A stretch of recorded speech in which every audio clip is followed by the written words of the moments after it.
is a quickie double video.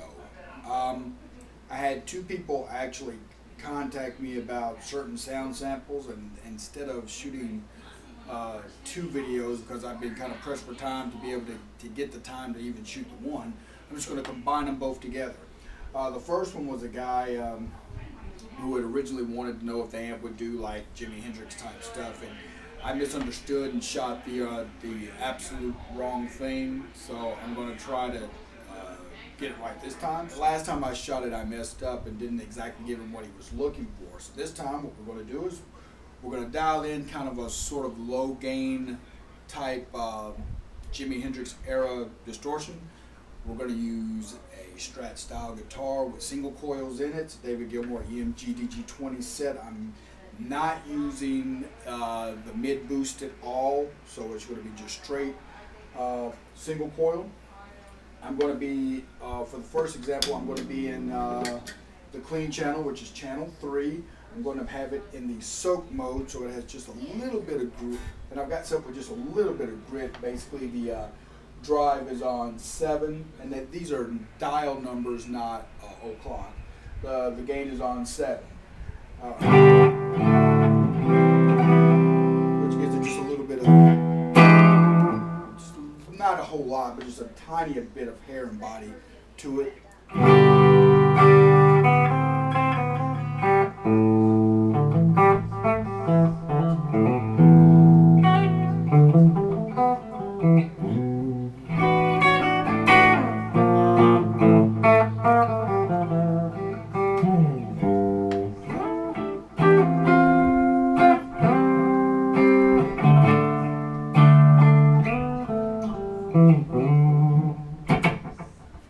And that's just straight on the clean channel. Trying to get like a type of Hendrixy tone. If you want a little bit more of a distorted single coil type Hendrixy thing, I go over to channel 2. I've got it set up in the thick mode, and now on this one I have the gain at about 2 and between 2 and 3.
second channel, take it up to about noon. You give bring the volume down.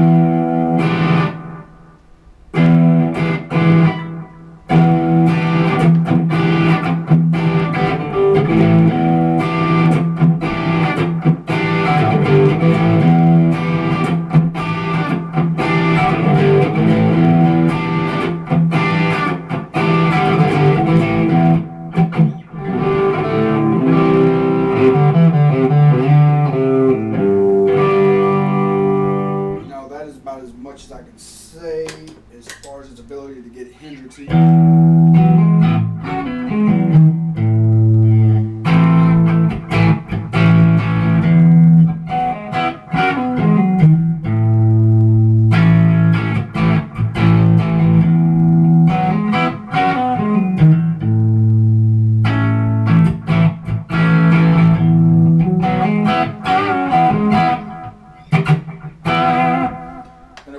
That is, you take that exact same channel, you bring the gain back a little bit, take it out of the soak mode into the normal mode.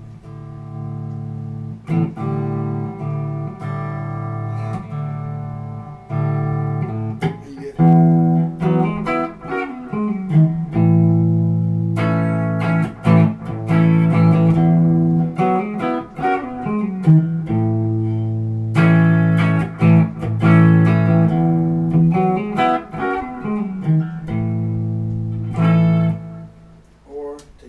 right, you get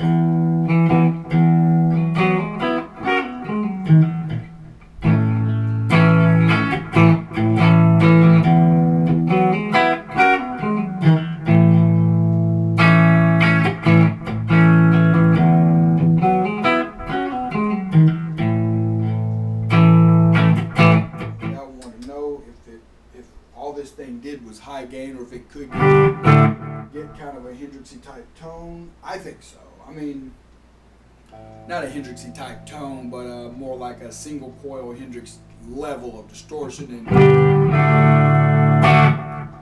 I think it can, you know.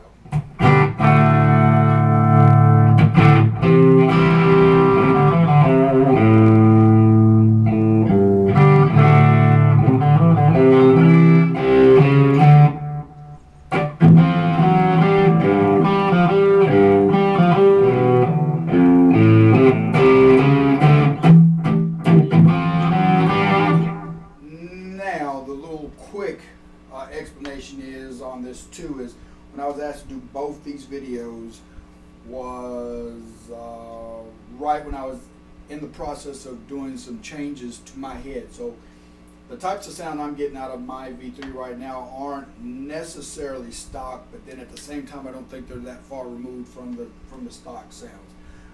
What I did to mine was I switched out V1 and V2 for a TAD tube, which I was told is basically a Mullard style 12AX7 reissue.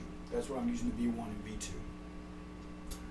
The other change I did, and probably the more drastic change I did, is I took the EL34s out and had 4 6V6s installed, which of course I had to have the bias and the voltage adjusted. So the head at full power is only running run about 50 to 60 watts, and then if I run it in half power mode, I'm running between about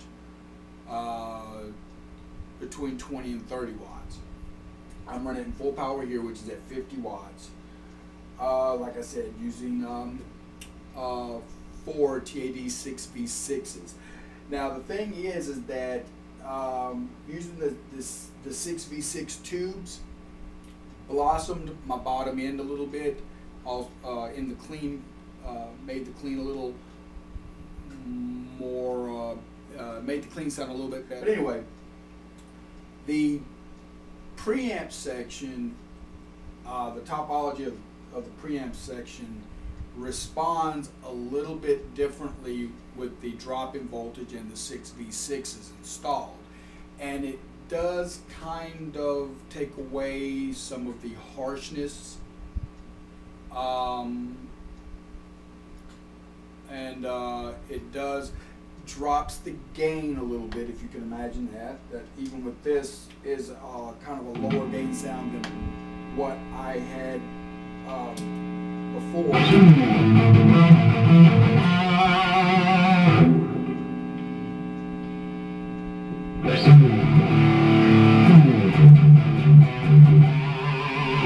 That's a little bit lower gain actually than what I had before, even dined out, but it's still lots of gain.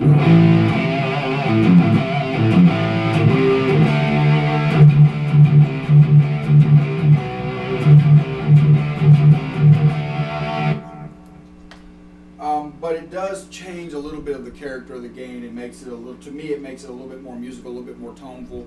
The other one sounded good too. Another big switch that I did too was I found that I